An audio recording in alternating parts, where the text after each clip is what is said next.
M news కి స్వాగతం. Pithapuram municipality పరిధిలో నాన్ లేఅవుట్లు అనుమతులు లేకుండా అనేక భవనాల నిర్మాణాలు యథేచ్ఛగా జరుగుతున్నా టౌన్ ప్లానింగ్ అధికారులు ఏం చేస్తున్నారని కౌన్సిల్ సభ్యులు నిలదీశారు. మున్సిపల్ కౌన్సిల్ సమావేశంలో పలువురు కౌన్సిలర్లు municipal town planning water works అధికారుల పనితీరును తీవ్రంగా ఎండగట్టారు. పిఠాపురం మున్సిపల్ కార్యాలయంలోని కౌన్సిల్ మీటింగ్ హాల్లో చైర్పర్సన్ గుండెపల్లి సూర్యవతి రామారావు అధ్యక్షతన కౌన్సిల్ సాధారణ సమావేశం జరిగింది. కమిషనర్ కనకారావు ఇతర అధికారులు కౌన్సిల్ సభ్యులు హాజరయ్యారు.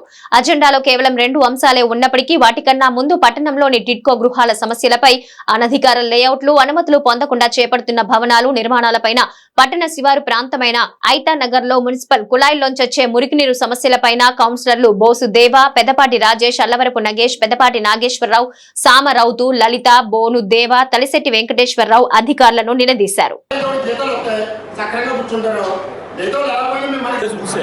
అది మెయిన్ ప్రాబ్లం.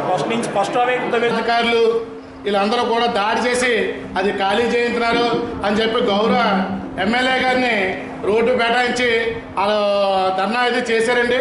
దాని మీద గౌరవ కౌన్సిలర్స్కి తెలుసో తెలియదో కానీ దాని మీద కొద్దిగా వివరణ ఇవ్వండి. ఇప్పుడు మన మున్సిపాలిటీదా లేకపోతే వేరేదా?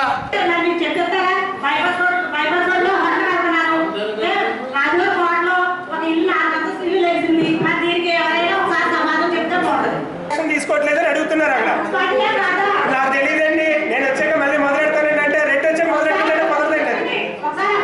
ప్రీవియస్ కూడా ఏం జరిగిందో అక్కడి నుంచి కూడా చూసుకోవాలి. మీరు సీట్లోకి వచ్చిన తర్వాత కమిషనర్ గారైనా అధికారులు ఎవరైనా సరే అయినా సరే అంటే అది నాకు సంబంధం లేదు, నా అండర్లో జరగలేదంటే కుదరదమ్మా. అది వచ్చిన తర్వాత ఏం జరిగాయి, గతంలో ఏం జరిగి ఇప్పుడు ఏం జరుగుతున్నాయి అన్న చూడాలండి. కౌన్సిల్ అడుగుతారు లేదా ప్రజలే అడుగుతారు.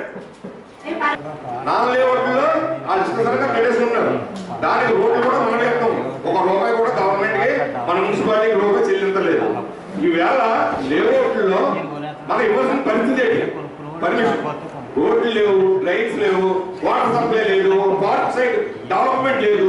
లేకుండా మనం లేఅవుట్లు పర్మిషన్ ఇల్లు పెట్టుకోవడానికి ఇవ్వాలి సార్. నీటికి ఎటువంటి ఇబ్బంది లేదు, కావాల్సినంత నీరు వస్తుంది టైం ప్రకారం. కానీ అది శుద్ధిగా లేదు. మా వార్డులో పర్టికులర్గా అదే నీరు తాగి జనాలు ఉన్నారు కాబట్టి, పైగా ఊరికి చివరనున్న మా మూలంలో ఉన్నటువంటి మా వార్డులు కాబట్టి మీరు దాని మీద ప్రత్యేకమైనటువంటి శ్రద్ధ వహించవలసిందిగా మరొకసారి కోరుతున్నాం. 3 సర్వేయర్లు కూడా దానికి కలెక్టర్ గారు డిప్యూట్ చేశారు. సర్వేయర్లతో కొలిపించడం జరిగింది. అది మున్సిపల్ సైట్ కాదు, ప్రభుత్వ భూమి. 774/1 ప్రభుత్వ భూమి. డీటెయిల్డ్గా రిపోర్ట్ని జిల్లాధికారులకు సబ్మిట్ చేయడం జరిగింది. జేసీ గారు కూడా దాని మీద వెరిఫై చేయడం జరిగింది. 3 నెలల నుంచి కూడా నాకే ఇస్తున్నారు అర్బన్ ఏరియా అనేసి.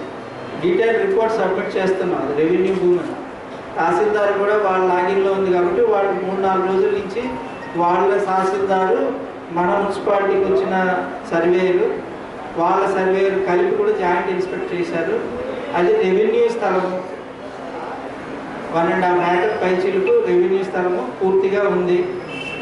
ఆ రెవెన్యూ స్థలంలో ఈ పాయింట్కి పక్కగా ఈ పాయింట్ కూడా 95% రెవెన్యూ స్థలంలోనే ఫాలిన్ అయినది. మరిన్ని తాజా వార్తా విశేషాల కోసం ఎం న్యూస్ ని సబ్స్క్రైబ్ చేయండి, మీ మిత్రులకు షేర్ చేయండి.